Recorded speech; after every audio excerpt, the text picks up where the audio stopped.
Կյանքի գնով, դարերի պայքարով ձեռք բերված անկախությունը հեշտ չէ պահել։ Այն կարիք ունի ամենօրյա խնամքի, ջանքի, ներդրման եւ նվիրումի։ Անկախությունը նախ եւ առաջ ենթադրում է հզորություն ամեն ոլորտում, իսկ դրա հիմնաքարերից մեկը հենց կրթությունն է։ Անկախության 30-ամյակի առիթով այսօր զրուցելու ենք կրթության համակարգի առաջ ծառացած մարտահրավերների, խնդիրների եւ հետագա անելիքների մասին։ Իմ հյուրը կրթության, գիտության, մշակույթի եւ սպորտի նախարարի տեղակալ Ժաննա Անդրեասյանն է։ Բարև ձեզ, Տիկին Անդրեասյան։ Տիկին Անդրեասյան, բոլորս էլ լավ գիտենք, որ կրթական համակարգը մեր համենայն դեպս իդեալական վիճակում չէ։ Կուզեմ անկեղծ լսել ձեզանից, ըստ ձեզ, որոնք եք դուք համարում մեր կրթական համակարգի ամենաառաջնահերթ եւ հրատապ լուծում պահանջող խնդիրները։ Այո, իհարկե դուք ճիշտ եք, որ կրթական համակարգը ունի բազում խնդիրներ եւ դրանք տարբեր շերտեր եւ տարբեր ուղղություններ ունեն։ Այդուհանդերձ ես ամենակարևոր խնդիրը կհամարեի որակյալ կրթության հավասար հասանելիությունը եւ դրա ապահովումը մեր երկրի բոլոր քաղաքացիների համար, անկախ նրանց գտնվելու եւ բնակվելու վայրից։ Կուզեի հատկապես շեշտել որակյալ կրթության։ Ուրեմն բաղադրիչը, որովհետեւ առաջնահերթ խնդիր եմ համարում, որ մենք չմտածենք, թե օրինակ ուղղակի ունենք փաստացի դպրոցական շենք եւ գործող դպրոց որևէ համայնքում, ուրեմն եւ ապահովել ենք այդ կրթությունը, այլ առաջնահերթ դիտենք դրա որակը։ Իսկ որակը արդեն բազմաշերտ հասկացություն է, որի մեջ մտնում է շատ տարբեր բաներ, թե դասավանդողների պատրաստվածությունը, կարողությունները, թե դպրոցական միջավայրն ու ենթակառուցվածքը, թե կրթական ծրագրերի բովանդակությունը, նյութերի որակը, այսինքն սա մի ամբողջական համակարգ է եւ եթե մենք կարողանանք ապահովել որակյալ կրթություն ու դրա հավասար հասանելիություն մեր երկրի յուրաքանչյուր քաղաքացու համար, ես կարծում եմ, որ դրանով իսկ արդեն հիմնական նպատակը իրագործած կլինենք։ Տիկին Անդրեասյան, խնդիրների փունջը, այսպես ասած, մեծ է։ Ամեն դեպքում վերջին 1-2 տարում, որ խնդիրների ուղղությամբ են կատարվել քայլեր, բնականաբար դրանք հիմնովին չեն կարող այդքան կարճ ժամանակահատվածում լուծել, բայց ինչ քայլեր են ձեռնարկվել եւ որքանով եք դրանք արդյունավետ գնահատում։ Կարծում եմ, որ կրթության համակարգը այն համակարգն է, որտեղ կարճաժամկետ էֆեկտներ հնարավոր չի տեսնել եւ ակնկալել։ Այստեղ մենք պետք է տրամադրված լինենք երկարաժամկետ լուծումների եւ երկարաժամկետ տեսանելիության, որովհետեւ կրթական ցիկլը երկար է։ Օրինակ, եթե ինչ-որ մի բան ես փոխում դպրոցում,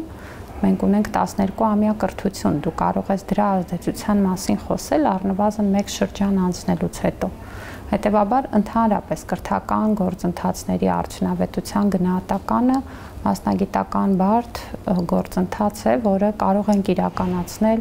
այդ ժամկետներում եւ կոնկրետ գործիքակազմով։ Այդուհանդերձ իհարկե մենք բոլոր ուղղություններով աշխատում ենք եւ աշխատում ենք ապահովելու իմ նշած կարևոր բաղադրիչները, հավասար հասանելիությունը եւ օրինակ կարող եմ մատնանշել մեր մի քանի աշխատանքները, որ ուղղված են մեր երկրի բոլոր բնակավայրերում երեխաների համար կրթության հասանելիության ապահովմանը։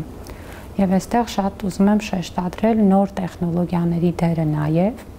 Գիտեք, որ համավարակի պայմաններում մենք սկսեցինք խոսել ավելի ինտենսիվ հեռավար ուսուցման մասին, բայց բոլորովին այլ կոնտեքստում։ Իրականում հեռավար կամ էլեկտրոնային ուսուցումը շատ լավ գործիք կարող է լինել որոշ իրավիճակներում եւ այդ իրավիճակներից մեկը այն է, որ մենք պարբերաբար ունենում ենք ուսուցչի թափուր տեղեր տարբեր դպրոցներում, հիմնականում գյուղական, եւ դրանք չեն համալրվում ամենատարբեր պատճառներով։ Դրանով իսկ փաստացի բազմաթիվ երեխաներ զրկվում են կոնկրետ ուղղությամբ կրթություն ստանալու հնարավորությունից։ Սա շատ կարևոր հարց է եւ մենք փորձեցինք մի քանի եղանակով հարցը լուծել եւ հարցի կարգավորման համար օգտագործելով տեխնոլոգիաները ներդրեցինք էլեկտրոնային ուսուցում այդ դպրոցների երեխաների համար։ Հիմա ունենք 18 մենթոր դպրոցներ, որոնք ավելի քան 100 դպրոցների երեխաների համար կրթություն են իրականացնում այն առարկաների ուղղությամբ, որտեղ տեղում ուսուցիչ չկար։ Դրա համար մշակվել է ամբողջ մեթոդաբանություն, գործիքակազմ եւ սեպտեմբերից արդեն այս երեխաները ուսումնասիրում են այն ծրագրերը, որ նախկինում չէին կարողանում։ ինչպես նաև մի շարք այլ գործիքներով, հա, ինչպես ուսուցիչների գործուղման, կարգի բարեփոխմամբ եւ լավացմամբ, որ արդեն 2021-ի հունվարից գործում է,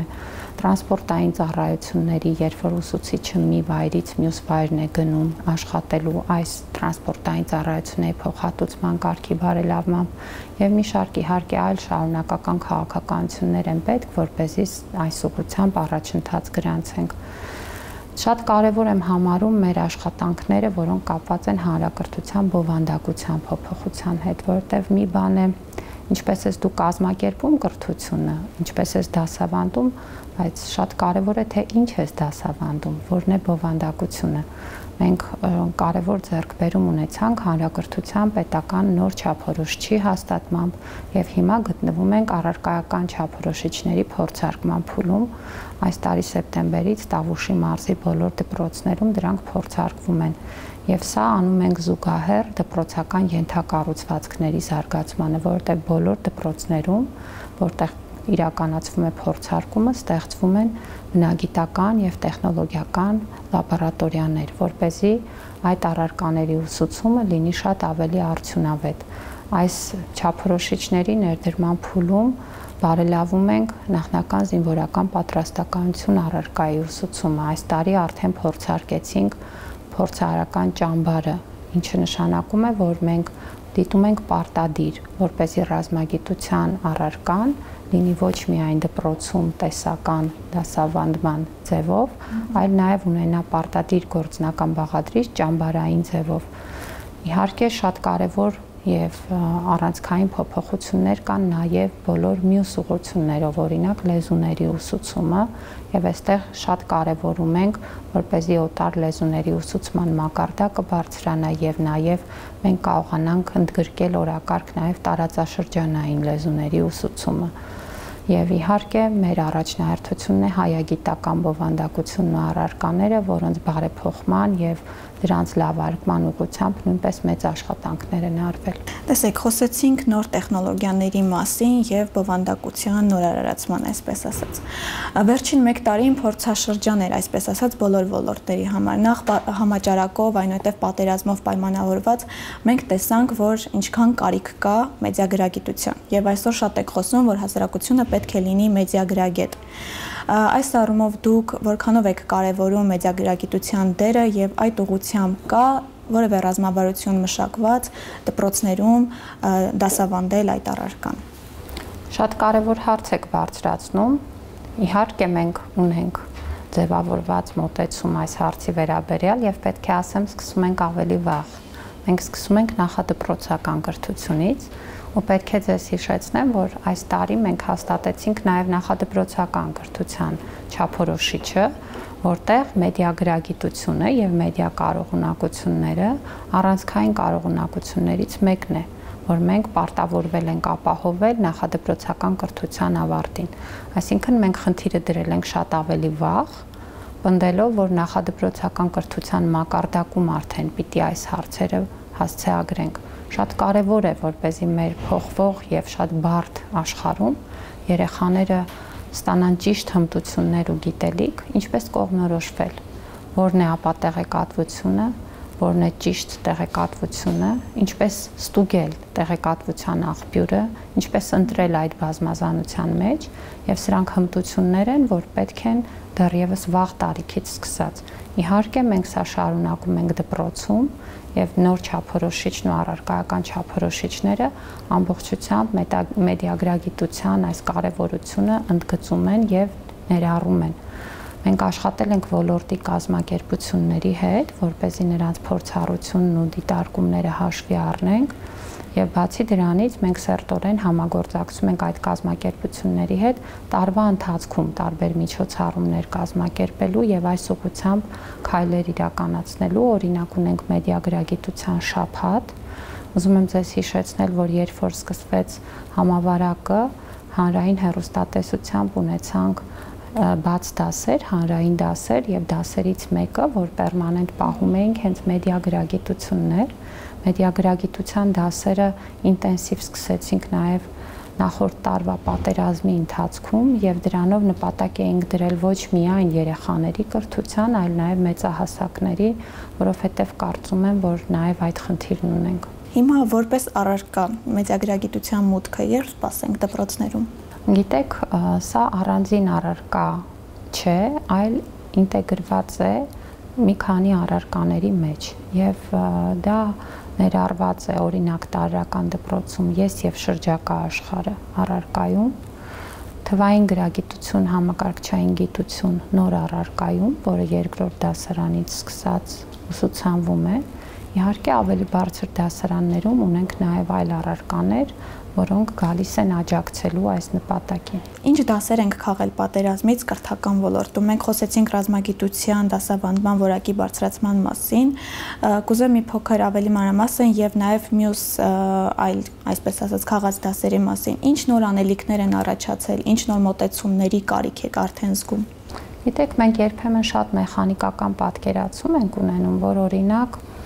պատերազմի ժամանակ կամ նման իրավիճակներում կարևոր է կոնկրետ ուղղությամբ գիտելիքն ու հմտությունը, օրինակ ռազմագիտության։ Բայց պետք է հաշվի առնենք, որ այդ ուղղությամբ գիտելիքն ու հմտությունը կարող է զարգանալ միայն այն դեպքում, երբ որ մենք ունենք դրա ֆունդամենտալ հմտություններն ու գիտելիքը, օրինակ ռազմագիտության նախնական զինվորական պատրաստականության համար շատ կարևոր է մաթեմատիկայի իմացությունը, կարևոր է աշխարհագրության, տարրական, ուրեմն օրինաչափությունների, կանոնների իմացությունը, քարտեզ կարդալու, տեղանքում կողմնորոշվելու եւ այսպես շարունակ։ Ու այստեղ մենք հասկանում ենք, որ խնդիրը ոչ թե կոնկրետ առարկայի բարելավումն է, այլ խնդիրը ընդհանուր առմամբ կրթության որակի բարելավումն է։ Իրավիճակը լավ չի, մենք բոլորս դա գիտենք եւ դրանք են ցույց տալիս նաեւ թվերը։ Այս տարի շատ հաճախ վկայակոչում էին 2015 թվականի հետազոտության տվյալները, ըստ որի մեր տարրական դասարանների ավարտին երեխաների շուրջ 35%-ը տարրական տեքստը հասկանալու խնդիր ունի, չի կարողանում։ Տարբեր անուններով են կոչում սա ֆունկցիոնալ անգրագիտություն, կրթության աղքատություն, թերուսություն։ Խնդիրը այն է, որ մարդը տառաճանա չէ, կարողանում է կարդալ, բայց պարզ տեքստը, որ կարդում է, չի կարողանում հասկանալ, ընկալել եւ դրանից կախված եզրակացություններ անել։ Օրինակ, մաթեմատիկայի խնդիր է։ Գիտի թե մաթեմատիկական գործողությունները գումարել, հաշվել, բազմապատկել, թե հայերեն լեզուն։ Բայց այդ խնդրի պահանջը չի ընկալում, որպեսզի կարողանա հասկանալ ինչը ինչին գումարել եւ ինչու։ Սա է ֆունկցիոնալ անգրագիտությունը եւ մեր դպրոցը ունի լուրջ խնդիրներ սրա հետ։ Մենք ունենք լուրջ խնդիրներ դպրոցի ավարտին, որովհետեւ նույն թվականի 2015 թվականի արդյունքներով մեր կրթության արդյունքը, որ 12 տարի սովորելու արդյունքում ունենում էինք, հավասար էր շուրջ 8 տարվա։ Այսինքն այն արդյունքը, որ մենք ունենում էինք, ընդամենը 8 տարվա ուսումնառության արդյունք էր, բայց մենք դրա համար ծախսում էինք 12 տարի ժամանակ։ Իհարկե հասկանում եք, որ սա գլոբալ բովանդակային խնդիրների մասին է խոսում եւ կուզեի մատնանշել, որ 2019 թվականի ավելի թարմ տվյալներով մենք ունեցել ենք բարելավում շուրջ 20 միավորային կետով, օրինակ կրճատվել է մեր տարրական դասարանի ավարտին այդ ֆունկցիոնալ անգրագիտություն ունեցող երեխաների խնդիրը, բայց իհարկե սա էլ է շարունակում մնալ մտահոգիչ, որովհետեւ մեր կրթությունը պետք է ապահովի այն հմտություններն ու կարողությունները, որոնք անհրաժեշտ են մեր երկրի քաղաքացուն իր կյանքը կառուցելու եւ երկրի զարգացմանը նպաստելու համար։ Եվ կարծում եմ այստեղ շատ մեծ աշխատանք ունենք անելու եւ պատերազմը ցույց տվեց դրա բոլոր բացերը եւ կարծում եմ, որ հատկապես պատերազմից հետո այն հարցը, թե արդյոք պետք են փոփոխություններ, թե ոչ, պետք է չհնչի, որտեղ ակնհայտ է, որ այդ փոփոխություններն ուշացած են եւ մենք հապաղելու որևէ տեղ չունենք։ Այսօր ուսանողությունը մենք խնդիր ունենք մարզերում ուժեղացված կրթական կենտրոններ ունենալու եւ կադրերին մարզերում պահելու։ Շատ ուսանողներ գալիս են մայրաքաղաք սովորելու, վերջում հաստատվում են Երևանում եւ մնում ու աշխատում այստեղ, այդպիսով մարզերը դատարկվում է կադրերից։ Կուզեմ իմանալ ինչ քայլեր կան մշակված, ինչեր են ձեռնարկվում այս կրթական համակարգի ապակենտրոնացումը գոնե թույլատնելու առայժմ։ Շատ կարևոր հարց եք բարձրացնում։ Մեր խնդիրը պետք է լինի, այո, մարզային կրթական ծառայությունների որակի բարելավումը։ Ես ուզում եմ նորից շեշտել իմ հենց առաջին միտքը, որ ասացի, որակյալ կրթության հավասար հասանելիություն բոլոր բնակավայրերում բնակվող մարդկանց համար։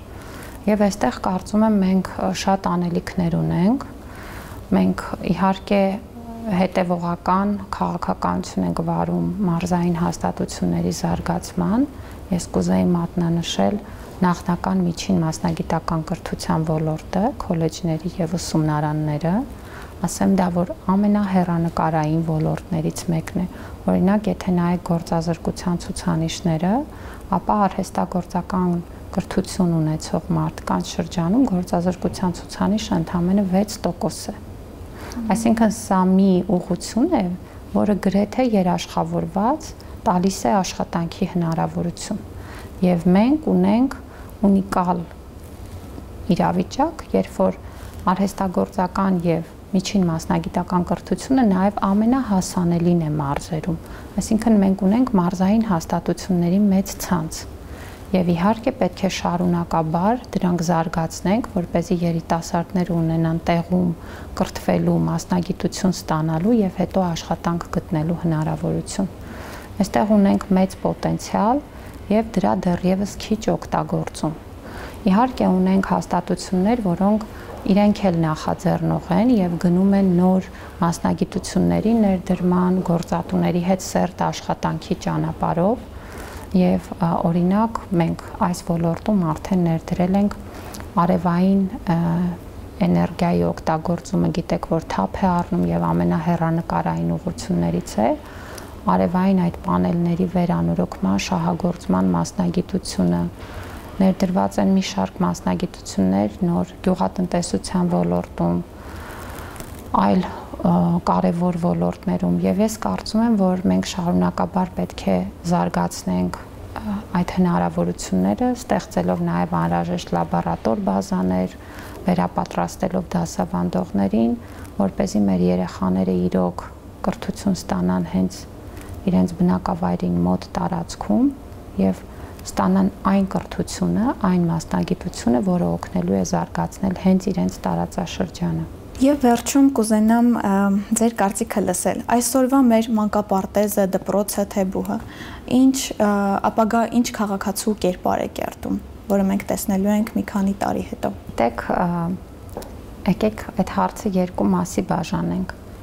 Ինչ կերպար է, որ նախատեսված է, որ պետք է կերտի, եւ ինչքանով է դա ստացվում։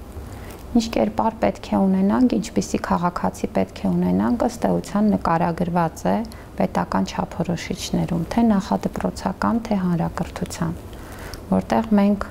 8 առանցքային կարողունակություններ ենք շեշտել, այսինքն թե ինչ գիտելիքներ, հմտություններ, արժեքներ եւ դիրքորոշում պետք է ունենան մեր երեխաները այդ կրթության ավարտին։ Ու այստեղ կարևորում ենք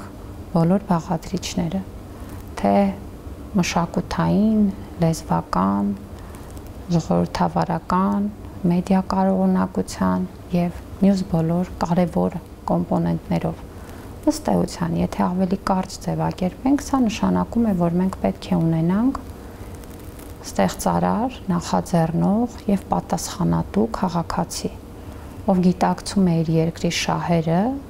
եւ ուզում է իր ջանքը ներդնել այդ երկրի զարգացման եւ այդ երկրի խնդիրների լուծման համար։ Սա է ընկած հիմքում եւ սա անում է ելնելով այն արժեքներից եւ ելնելով այն մոտեցումներից, որոնք արդեն ձևավորված են մեր հասարակության ներսում, մեր պատմության ընթացքում եւ գնալով առաջ, որովհետեւ կրթությունը մի շատ կարեւոր յուրահատկություն ունի։ Այստեղ մի կողմից դու պետք է պահպանես, որովհետև առանց այդ քո հասարակությունը չի կարող գոյատևել, Մյուս կողմից դու պիտի զարգացնես, այսինքն պետք է սովորեցնելով եւ կառուցելով նրա վրա ինչ արդեն ունենք, կարողանանք նաեւ առաջ գնալ։ Եվ կրթության խնդիրն է գտնել ճիշտ հավասարակշռությունը, որպեսզի չդառնաս չափից դուրս պահպանողական, փակելով ճանապարհները զարգացման համար, կամ խելակորույս չտրվես միայն այն գաղափարներին, որոնք թվում են հրապուրիչ եւ հեռանկարային, մոռանալով այն իրավիճակն ու պատմությունը, որ դու ունես։ Եվ կարծում եմ, որ մեր կրթությունը ամբողջությամբ եւ դրա ավարտին մեր սովորողները պետք է լինեն հենց այդ կարողությամբ օժտված քաղաքացիներ, որոնք գիտեն այն, ինչը մեզ ուժ է տալիս, ինչը մեր պատմությունն է եւ մեր ավանդույթն է, եւ գիտեն նաեւ այն, ինչը մենք կարող ենք զարգացնել, առաջ գնալ եւ փոխել։ Շատ շնորհակալ եմ զրույցի համար։ Ժաննա Անդրեասյանի հետ զրուցում էինք կրթության համակարգում առկա խնդիրների, մարտահրավերների եւ անելիքների մասին։ Մինչ նոր հանդիպում։